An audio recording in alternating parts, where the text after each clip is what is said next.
Absolute Batman est-il le numéro 1 des ventes de l'année 2024? En tout cas, c'est ce qu'affirme DC Comics dans un communiqué. Bienvenue dans l'Actu Comics, votre émission 100% comics qui vous donne toutes les dernières actualités de la planète comics. Nous allons parler aujourd'hui du succès d'Absolute Batman, l'incroyable succès d'Absolute Batman. Donc voici le deuxième numéro. Je vous invite à regarder les pages à pages qu'on a pu faire et les émissions si vous voulez découvrir cette série événement qui remporte en plus un formidable succès. En effet, DC Comics vient de communiquer. Ils ont affirmé que ce titre était le numéro 1 des ventes de l'année 2024 avec 400 000 exemplaires écoulés si on additionne non seulement le premier tirage que voici, mais également le second tirage, le troisième tirage et celui qui arrive, le quatrième tirage. Et oui, puisqu'un quatrième tirage a été annoncé. Est-ce qu'il ira jusqu'à 8 tirages comme Ultimate Spider-Man?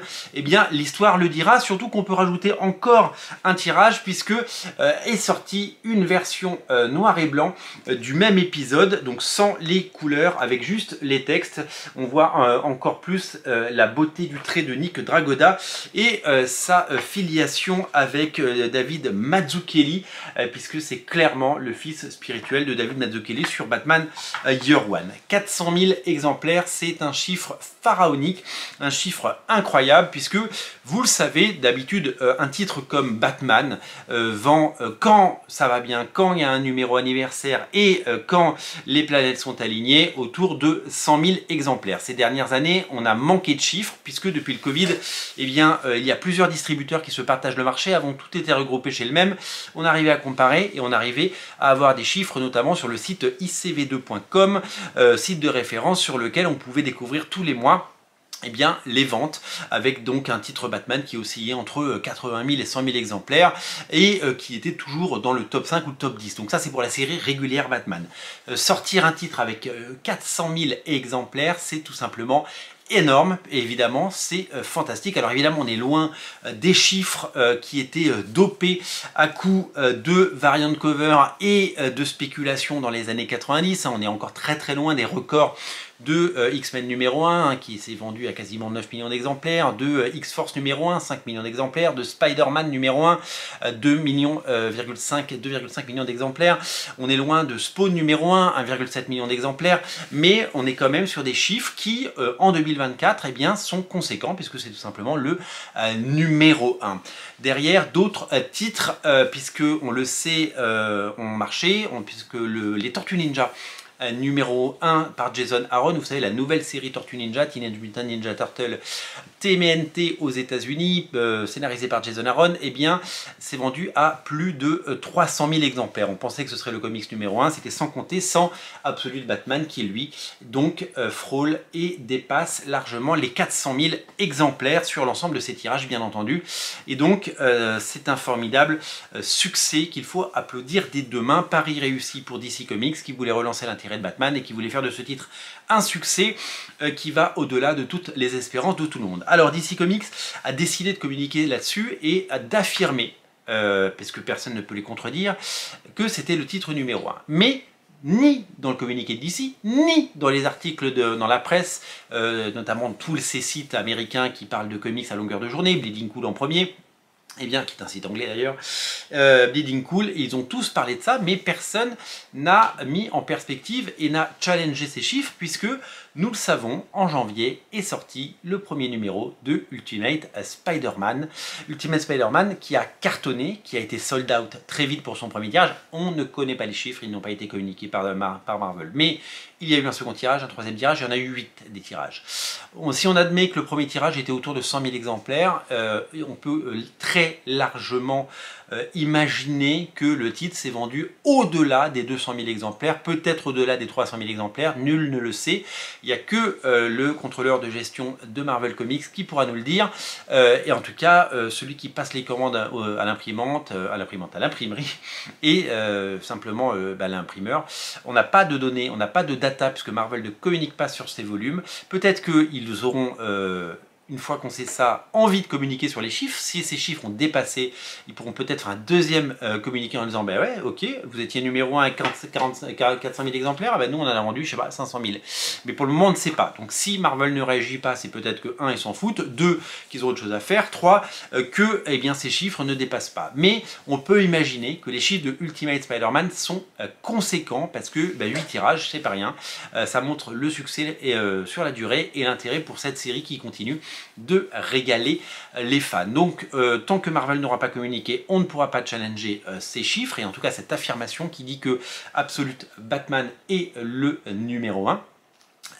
En tout cas pour l'heure, eh bien l'information qu'on peut affirmer, c'est qu'il y a un 4e tirage qui arrive pour Absolute Batman qui s'est vendu à plus de 400 000 exemplaires et que, jusqu'à preuve du contraire, il est numéro 1 sur l'ensemble de ces 5 tirages, en comptant évidemment la version en noir et blanc.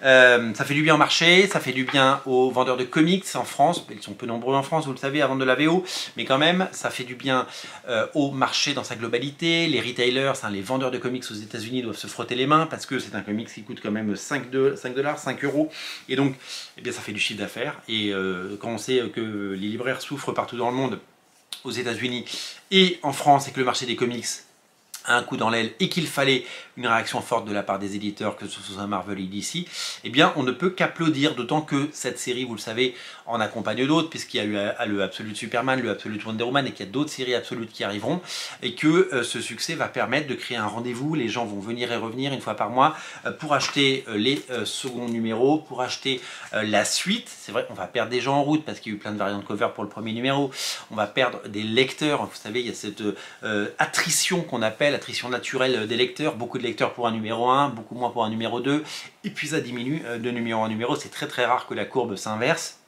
Mais tout ce qui est vendu, tout ce qui est pris, et tout ce qui est vendu, eh bien, fait du bien aux caisses des éditeurs et des libraires qui se sentent soutenus et qui voient le dynamisme et le renouveau, parce que les comics c'est souvent cyclique, hein, il y a des périodes fastes et des périodes un petit peu moins, et donc pour le moment le pari est très largement réussi, d'autant qu'il va se passer plein de choses, vous le savez, dans les prochains mois, avec le retour de Jim Lee et Jeff Loeb sur la série principale Batman, à partir du numéro 158 de mémoire sur la série régulière Batman.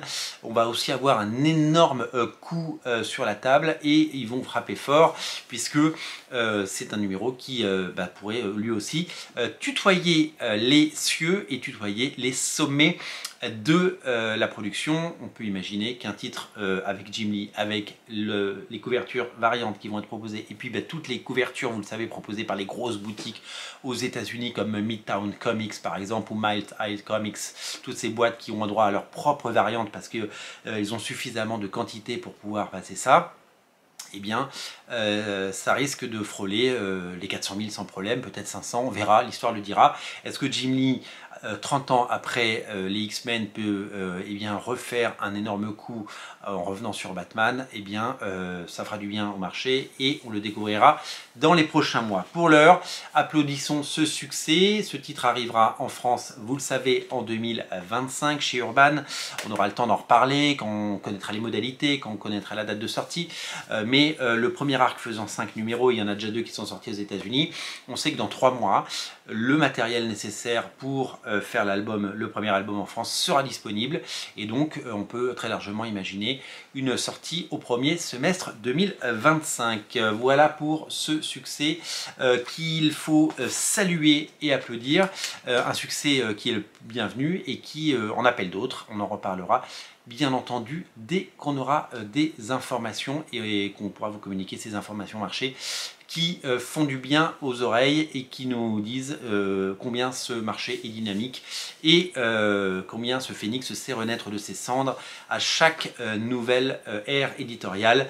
Il y a toujours des choses intéressantes et les lecteurs répondent présents. Merci d'être aussi nombreux à regarder Radio Comics, merci d'être aussi nombreux à regarder l'Actu Comics, votre émission de référence. Merci d'être si nombreux à regarder, à vous abonner, parce que si vous vous abonnez, vous ne ratez aucune émission, et nous on se reparle très très bientôt pour plein d'infos Batman et plein d'infos sur tous les comics que vous aimez et que vous lisez. Je le range dans son plastic bag et je vais évidemment eh bien le conserver précieusement, parce que ces comics, on les aime, et ces comics, on a envie de les conserver le plus longtemps possible, de les collectionner autant que de les lire. Merci à vous, je vous dis à très bientôt, abonnez-vous, salut!